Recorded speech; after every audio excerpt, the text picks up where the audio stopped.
আবাদত বন্দেগী তপ জপ নামাজ রোজায় কি ভেস্ত পাওয়া যায়? আলী আক্কাস মায়ের কাছে কয়, মা পৃথিবীতে আবাদত বন্দেগী করে আমার জান্নাতে যাওয়ার কোনো নিশ্চয়তা কি আছে?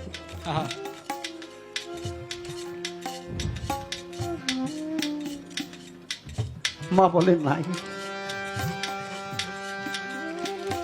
বলে কেন নাই? তখন মা একটি ঘটনা শোনাইল।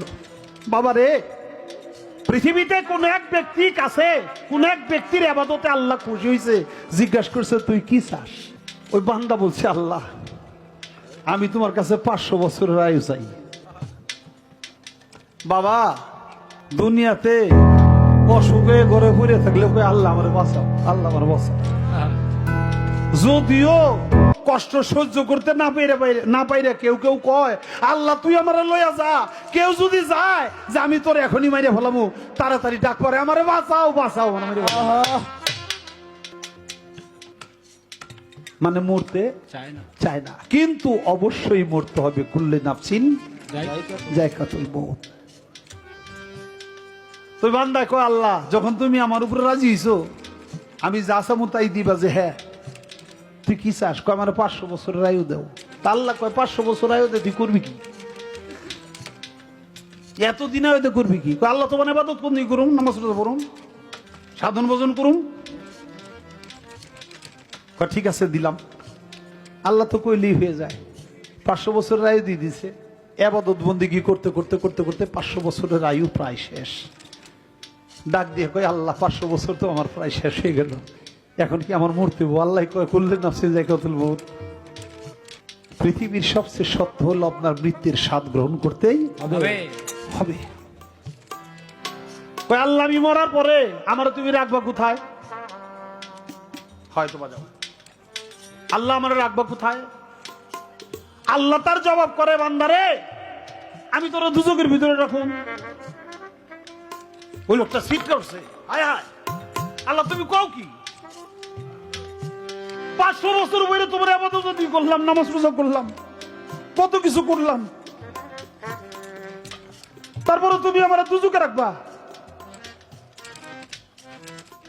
কয় তোর জন্য জাহান্নাম নির্ধারিত হয়ে গেছে, আমি তোর ওই জায়গায় রাখো। কয় আল্লাহ আমার আর একটা অনুরোধ তুমি শোনো। কয় কি? কয় আল্লাহ তুমি আর 500 বছর আয় আমার দেও। কি করবি? কয় আমি আবার ইবাদত বন্দেগী করবো। আল্লাহ মানে ওর ধারণা ইবাদত বন্দেগী করে জান্নাতে যাবে। ঠিক আছে দিলাম। আবার ইবাদত করতে করতে 500 বছর প্রায় শেষ। এবার শেষ সময়, আল্লাহ আমার তো যাবার সময় হইল, এবার তুমি আমারে বলো আমি মরার পরে তুমি আমারে কোথায় রাখবা? আল্লাহ বলে, কেন আমি তোর জাহান্নামে রাখবো? ওই বেচারা চোখের পানি ছেড়ে দিছে, আল্লাহ আমি 1000 বছর তোমার ইবাদত বন্দেগী করলাম, তারপরেও তুমি আমার জাহান্নামে রাখবা? আর একটা বার আমি তোমার কাছে কিছু চাইলে তুমি দিবা? কয় তুই চা, দুনিয়ার যা চাবি আমি তোরে তাই দেবো। কয়েক কিছু চাই না, আবার 500 বছর আগে চাই। আল্লাহ দিয়ে দিছে। আবার ইবাদত করছে, 15 বছর শেষ, 1500 বছর শেষ। এই ছেলে, এই মাইকম্যান, এই তুমি ওইদিকে ফিরে তাকাই রইছো, আমি তোমার পাশা দেখতেছি। গান হলো এমন জিনিস, এটা হলো এই, আপনি ঝিলের পারে দাঁড়াবেন, আপনি আপনার চেহারা দেখবেন। আর যখন নাকি কেউ ঢিল ছুড়বে, তরঙ্গের সৃষ্টি হবে, আপনার ছবি দেখা যাবে না। তখন তাকাই, তখন আমার বাবার কথা মনে হয়, আমার মায়ের কথা মনে হয়, আমি আমাকে দেখি। আর যখন একটু লড়াচড়া হয়, তখন তরঙ্গের সৃষ্টি হয়, ওই আশেকের দড়িটাই কেটে যায়। তাই শুধু পায়ে ধরি।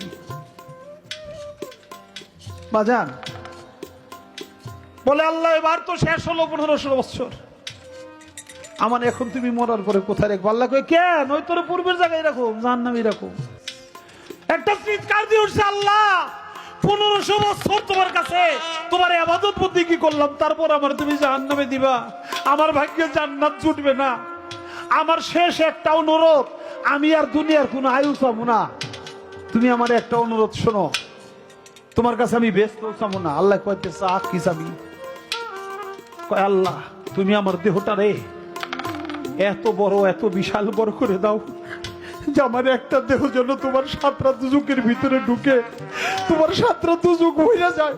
7 রাত দুজকের ভিতরে যেন আর কোনো মানুষ যাওয়ার জায়গা না থাকে, আমি একাই যেন শাস্তি এই সাজাগুলো ভোগ করি, সব মানুষগুলো যেন সাজা থেকে মাপ পেয়ে যায়।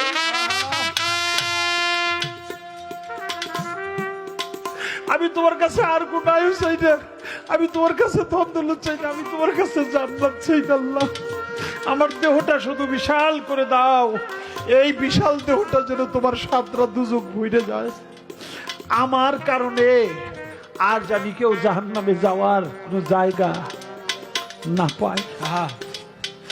বলার সাথে সাথে আমার আল্লাহ তাআলা বলল, বান্দারে তোর এই কথাটাই আমি এত খুশি হলাম,